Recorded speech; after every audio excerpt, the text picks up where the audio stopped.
We read in the Gospel of St. Matthew from chapter 16, verse 1. The Pharisees and the Sadducees came, and they came to test Jesus. On today's podcast, I'd like to discuss how we are willing and or unwilling to be tested. Good morning. This is Pastor Tim Dzinski coming to you from the Epic Studios of DJ Weat in rainy Alamucci, New Jersey. I'm the pastor of Waterloo United Methodist Church, and today on the podcast, Theosis, I'm discussing how Jesus was tested in his day and how we are tested in our day-to-day lives. The opening scripture from the Gospel describes a point in Jesus' ministry where someone was questioning his theology. They were questioning his authority and his belief system when it came to living in first century Palestine, as well as the kingdom of heaven. This was not the first and only time that we find other people in the Bible questioning Jesus. He was a teacher, and people disagreed with what he was teaching. They disagreed with him personally. They challenged him because they believed differently. This seems like news to us, since so often we have beliefs and thoughts and feelings, and nobody disagrees. Yes, you can certainly take that as a little bit of humor. What I find quite fascinating is that Jesus doesn't seem annoyed, frustrated, or even combative with those who disagree with him. He doesn't cry out that what they're saying is wrong. He doesn't demand apologies. He doesn't say, no, no, no, no, no, it's my way and only my way. Instead, in all these instances, he seems glad to share his position and invite his listeners to engage in a deeper and more meaningful conversation. You see, I wonder at times if the world has lost the ability to engage in this manner, both within theology and beyond, whether it's politics or any other content. I bring this up because the longer I serve as a pastor, or for that matter, even live my life in this world, it seems that engagement is at a minimum. If someone looks different from us, acts different from us, reads things that are different from us, we seem to be separate. We kind of live in a bubble without really knowing it. For example, regularly our news is regulated by our social media. We select apps on our phone that are the news agencies that we value most. If we watch TV at all, there are certain channels that are in and certain channels that simply seem to be out. What's also interesting is that the internet and electronic media doesn't help. Based on our social media, based on our choices, based on the things that we click on most, our news feeds reflect our interests, our community, and like-minded people. Now, there is certainly nothing wrong with having a network of friends who think the way you think and agree with your politics and your theology and your nutrition preferences. But it's hard to see the whole world when we limit ourselves to one side of the story. It's hard to see the world when certain people or certain individuals or certain agencies or certain groups are not relevant to us. Whatever it is that they offer, we establish as unacceptable. The engagement of Jesus was compelling, and he continued to engage those who disagree with him, not to win arguments, not to embarrass them, but to welcome them and invite them to a bigger life, a larger experience with God. I'd like to offer the example of Nicodemus, who was clearly a Pharisee. And when you talk about the politics of first century Palestine, you talk about the Pharisees, and they do not agree with much of Jesus' teachings. They didn't agree with the way he lived his life. They didn't agree with the people he hung out with. But Jesus was able to draw Nicodemus into a conversation. He challenged him and asked him more questions. And the result was that Nicodemus challenged Jesus and asked him even more questions. Now, maybe they weren't in the established location. Maybe they were questions that were whispers. Obviously, they were questions in the dark. But the conversation continued. This is the kind of dialogue that is simply not possible if we do not allow ourselves to maintain lines of communication with people who hold a different view from us, who look different from us, who dress different from us. whose vocations or educations are not the same. I listened to a recent podcast where a professor described how much we just don't have conversations or relationships with people that are different from us. And he said, how many people do you know, if you're college educated, who are not? How many people that you know, if you're a white collar worker, have blue collar jobs? How many people do you know who smoke? Well, it makes up a large population of the country. Well, not maybe large, but a decent number. You get yourself into these bubbles and you just don't talk to folks that are different. And he reminded us that when we do that, we become very limited. Now, anyone who knows me is well aware of my limited use of social media, but I think for the most part, I'm a good listener. Over the past few months, people have confided in me how often they have quote unquote unfriended people due to the intensity of their posts about politics. So often I've heard the same message: I just can't listen, I just can't read, I just can't connect with them anymore. What they're saying and what they're writing and what they're doing is hurting me. And so I've stopped being their friend. The same happens offline as well. When people gather and attend at meetings or if it's church or work or even family get-togethers, I watch and I listen. And I watch as people listen in and then instead of truly engaging in the conversation, hold off. It's as if they're taking mental notes but not engaging.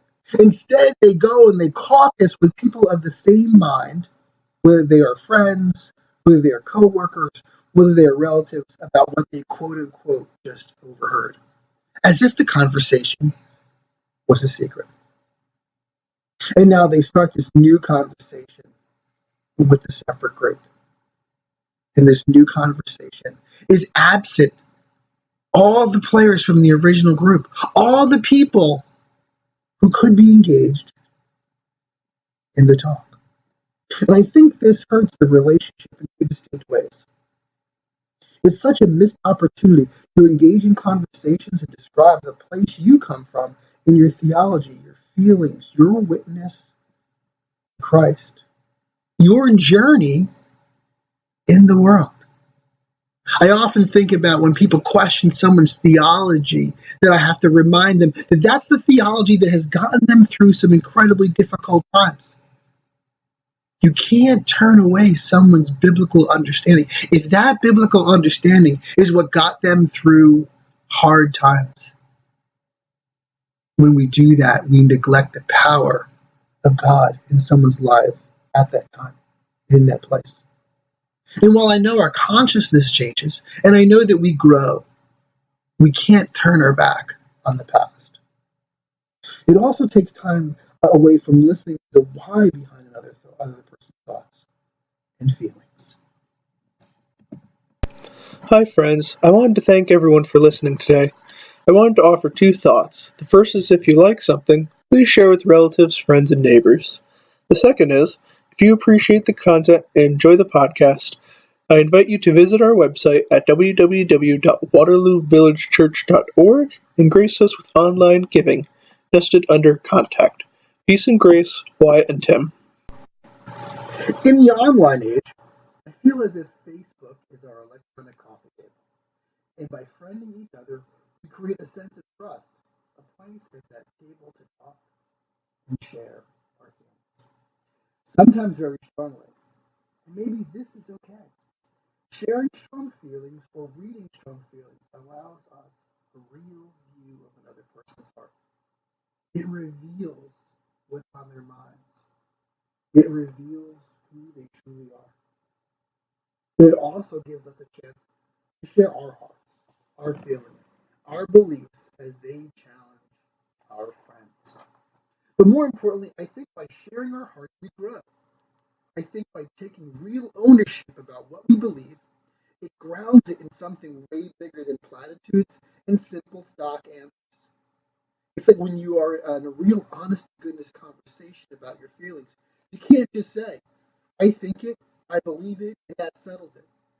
You can't use that as a credible explanation for sharing the ground of your very being.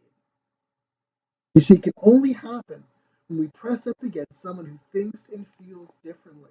It calls us to be thoughtful. It calls us to engage our minds and our hearts and our relationships with God, to share them with other people. It reminds me of the bubble I spoke about earlier.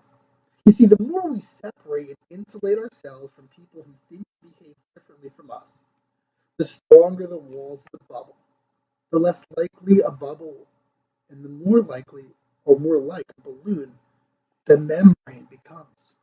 So when there's a sharp object that rubs against, pop, the sound is loud and uncomfortable. But if the walls are thinner in the bubble, the less the pop. It's more porous, and it gives us a chance to be able to break through to something new. Growth, emotionally and spiritually, is on the other side of our bubbles. The thinner the walls, the closer we are to everyone, and the closer we become to God. Thomas Merton is credited with writing these words. To say that I am made in the image of God is to say that love is the reason for my existence. For God is love. Love is my true identity. Selflessness is my true self. Love is my true character. Love is my name. In a way, I feel that having experiences where we communicate in real and honest ways with people outside our circle strengthens our faith, grows our belief, and enriches our lives. In the same way, we do the same with others when we interact with them. We become that image of God for ourselves and for each other. When we interact with others in this way, in the way that Jesus did, we talk and listen. We are open and loving. We have a chance to engage in a way that is fresh and refreshes us in our journey. It is Richard Rohr who shares the work of Jack Israel, the founder of Just Faith Ministries, who says to love without exception. He shares these words in the Center for Action and Contemplation journal, Wanting. We are either a people who love, embrace, and enter into a caring posture with our family, friends, neighbors, strangers, and even enemies, real or imagined, or we will spend our lives mercilessly trying to find who is lovable and who is not, who is worthy and who is not, who deserves my attention and who does not. Inevitably, we will end up loving people who look like us, think like us, pledge allegiance to the same flag, and we will exclude the rest. In this truly useless pursuit, we will separate ourselves from God through tribal worship, from the world's good by avoiding healing and restoration, and from our very souls through our self preoccupation with the ego. When we engage, when we allow our bubbles to be burst, it seems like it opens us to a greater bubble, to a greater space, to a warmth and a glow that we can only experience by knowing who we think of as others, only to find that they are not the others at all. Besides sounding very compassionate to me, these words sound rejuvenating and freeing. They remind me of the Gospel of St. Mark, where in chapter 2, verses 18 to 22, we read these words. Now John's disciples and the Pharisees were fasting, and the people came and said to him, why do John's disciples and the disciples of the Pharisees fast, but your disciples do not? And Jesus said to them, the wedding guests cannot fast while the bridegroom is with them, can they? As long as they have the bridegroom with them, they cannot fast. The days will come when the bridegroom is taken away from them, and then they will fast on that day. He continues, no one sews a piece of unshrunk cloth on an old cloak. Otherwise, the patch pulls away from it, the new from the old, and a worse tear is made. And no one puts new wine in old wineskins. Otherwise, the wine will burst the skins, and the wine is lost. And so are the skins. But one puts new wine into fresh wineskins. I think the conversations that we have with one another when they push us out of the bubble, when we take the opportunity to be at the electronic coffee table, when we engage one another, is new wineskin and new wine moments. I think that when we choose not to turn away, but to remain friends and to engage in a way that shares our heart and our love, our peace, our hope, the grace of God, love one another, we restore the kingdom of heaven. And maybe not all those conversations can happen online in the open. Maybe they're not meant to happen in the open. Maybe they need to be in the dark, in whispers, as we grow and as we grow one another. The only way to accept the new wine is for the wineskin to be new. The only way for us to be open is for our bubble walls to be burst a bit. Our only opportunity to new life with ourselves, each other, and God is a fresh start each day in the light of the kingdom of heaven. I pray this day that you experience a little of this theosis, the transformative process whose aim is likeness to or union with God, something John Wesley studied and enjoying God's love and grace. I want to thank the DJ We at Studios for hosting our podcast today. This is Tim Nizinski. God loves you, and so do I.